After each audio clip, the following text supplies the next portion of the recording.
Okay, so for part 2, it is called Illustrate, and on class pages, right underneath where you turn in your article review, reminder, you should not be starting part 2 Illustrate until your article review is completely done and you have turned it in. So the Illustrate, it's just going to take you to a Google Doc that you view. If you want to make a copy and use it as a checklist, you can, but you don't have to. It's not going to be something that I look at, so it's just for you. And so your Illustrate portion of this, thinking about your invasive species, you're going to create 2 illustrations. So I'll give you a large size poster sheet, and you are showing a before and after. So think about this is of one ecosystem. So it's going to be where your species invaded, right? Where it is at now, why it's a problem. And you're going to show before the invasive species got there and then after. So for example, if you were doing a lionfish, you would show the Atlantic Ocean, right, the coast, like where those coral reefs are. What did it all look like before, and show animals, show plants, right, like the whole landscape or wherever it is, show the whole ecosystem. What did it look like before, and now what does it look like now that, for example, the lionfish has been there. Okay, so 2 pictures, but showing the same ecosystem before and after. I would like you to read through this checklist and at least have in mind what you're going to draw for each one. So for example, you obviously have to have the invasive species at the top, and I'll show you a couple of these examples. But let's say you get to a decomposer.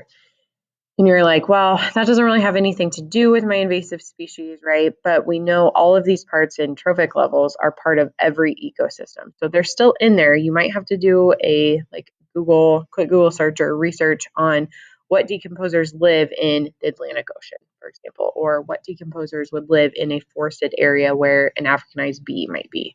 Okay, so it's okay to look up some of these things, even names of them, and then you just have to make sure they're in your drawings somewhere, either the before or after, and label it.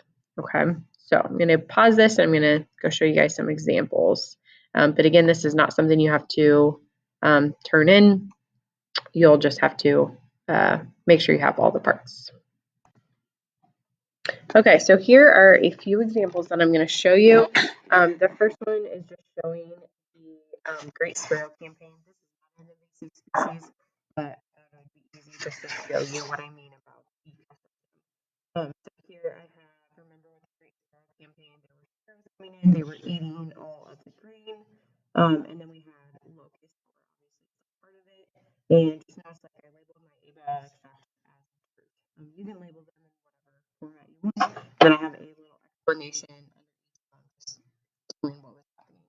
But then it might have to remember they killed all the sparrows and for the locusts, older, lots of moths in them. There was not really any grain left in the sparrows.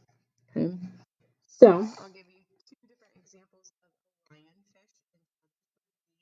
These are both examples of students that did them very, very differently. They both have all of the components. They're not going to be graded on your artistic ability, or on my artistic ability, but it is on effort.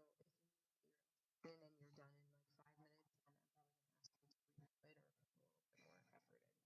Okay, so it's definitely you're graded on your effort and having all the parts.